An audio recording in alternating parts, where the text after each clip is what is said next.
And now, a passage From My Hawaiian Aloha by Jack London. Hawaii is the home of Shanghaied men and women, and of the descendants of Shanghaied men and women. They never intended to be here at all. Very rarely since the first whites came has one with the deliberate plan of coming to remain, remains. Somehow, the love of the islands, like the love of a woman, just happens. One cannot determine in advance to love a particular woman, nor can one so determine to love Hawaii. One sees and one loves, or does not love. With Hawaii, it seems always to be love at first sight. Those for whom the islands were made, or who were made for the islands, are swept off their feet in the first moments of meeting, embrace, and are embraced. I remember a dear friend who resolved to come to Hawaii and make it his home forever. He packed up his wife, all his belongings, including his garden hose and rake and hoe, said, "Goodbye, proud California," and departed. Now, he was a poet with an eye and soul for beauty, and it was only to be expected that he would lose his heart to Hawaii as Mark Twain and Stevenson and Stoddard had before him. So he came with his wife and garden hose and rake and hoe. Heaven alone knows what preconceptions he must have entertained, but the fact remains that he found naught of beauty and charm and delight. His stay in Hawaii, brief as it was a hideous nightmare. In no time, he was back in California. To this day, he speaks with plaintive bitterness of his experience, although he never mentions what became of his garden hose and rake and hoe. Surely the soil could not have proved niggardly to him. Otherwise was it with Mark Twain, who wrote of Hawaii long after his visit. No alien land in all the world has any deep, strong charm for me but that one. No other land could so longingly and so beseechingly haunt me, sleeping and waking through half a lifetime, as that one has done. Other things leave me, but it abides. Other things change, but it remains the same. For me, its balmy airs are always blowing, its summer seas flashing in the sun.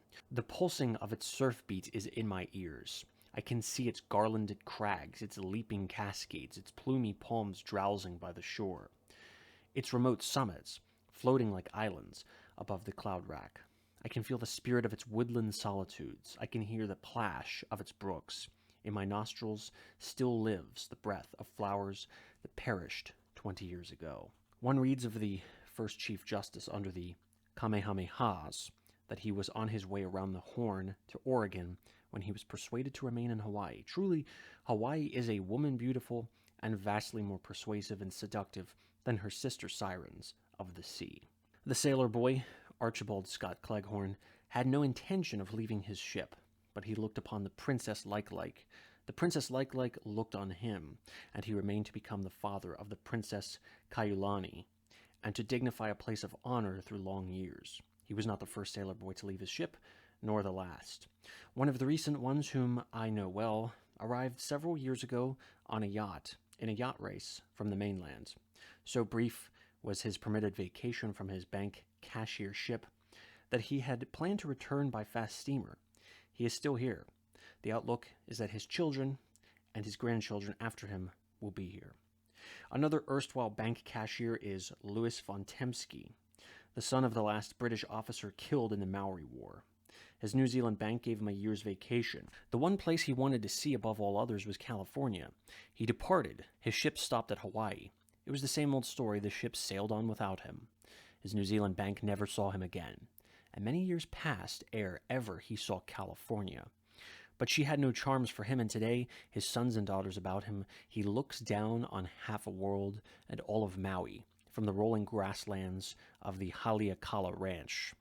There were the Gays and Robinsons, Scotch pioneers over the world in the good old days when families were large and patriarchal. They had settled in New Zealand.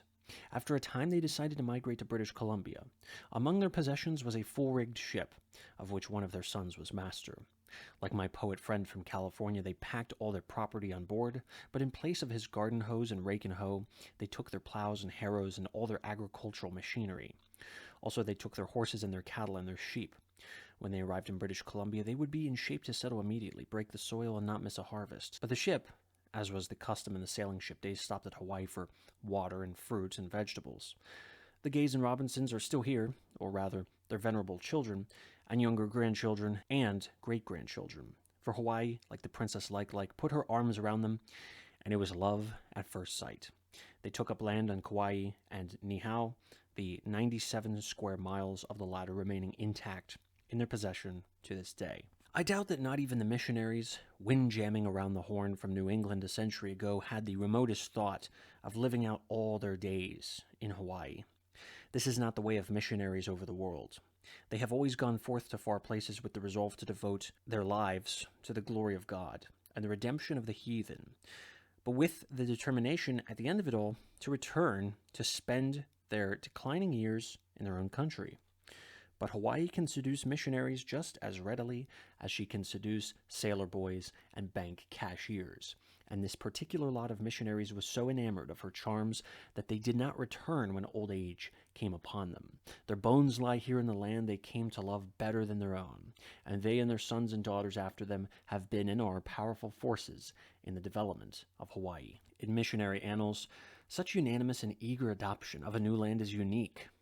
Yet another thing, equally unique in missionary history, must be noted in passing. Never did missionaries, the very first, go out to rescue a heathen land from its idols, and on arrival find it already rescued, self-rescued, while they were on the journey.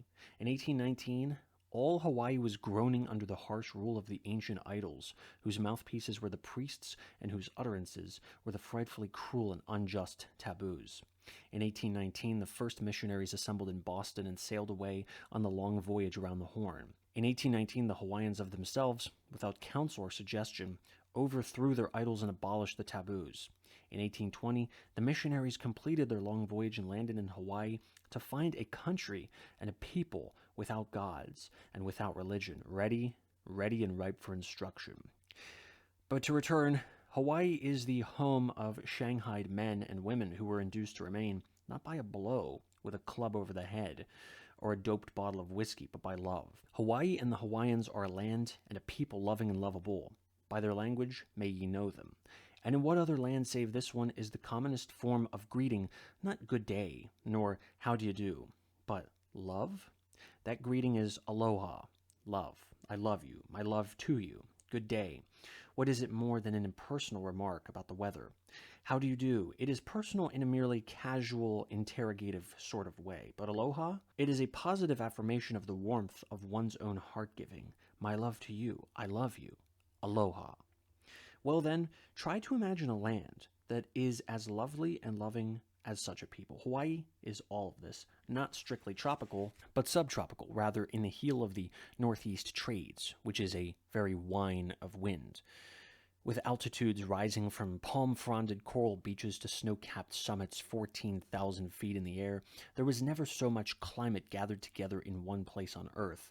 The custom of the dwellers is, as it was of old time, only better, namely, to have a townhouse, a seaside house, and a mountain house. All three homes by automobile can be within half an hour's run of one another.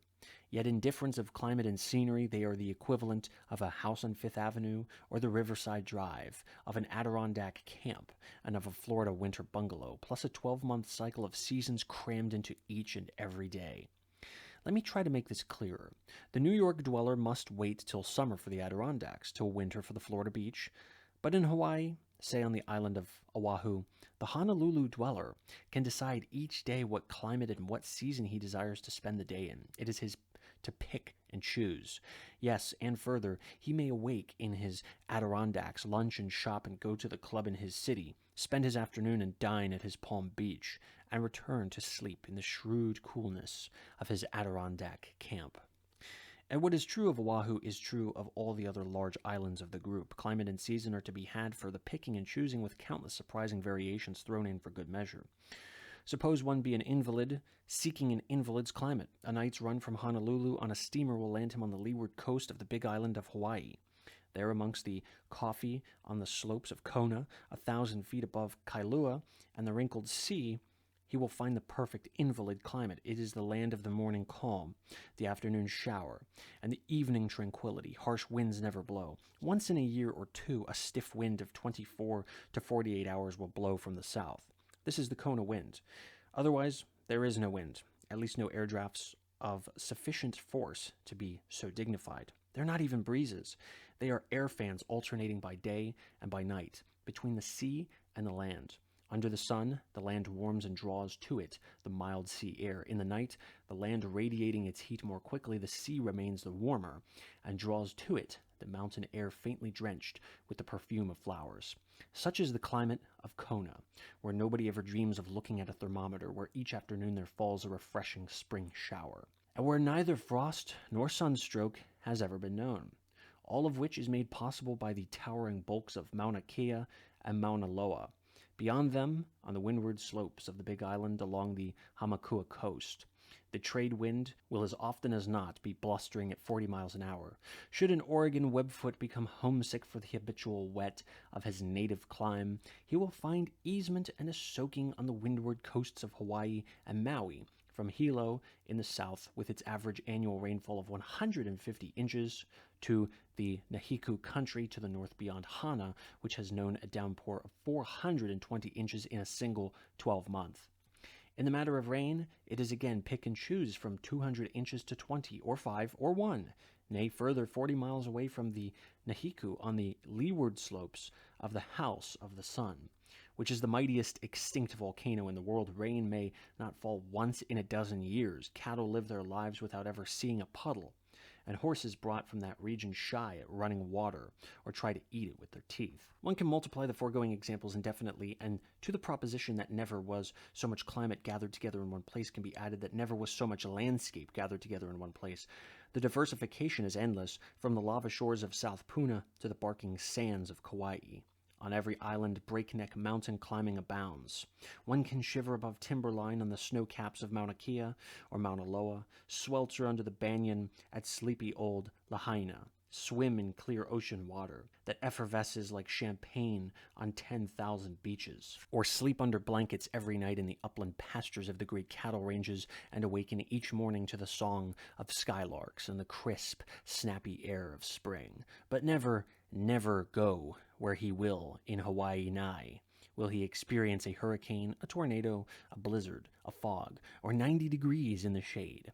Such discomforts are meteorologically impossible, so the meteorologists affirm. When Hawaii was named the Paradise of the Pacific, it was inadequately named. The rest of the 7 seas and the islands in the midst thereof should have been included along with the Pacific. See Naples and die. They spell it differently here. See Hawaii and live.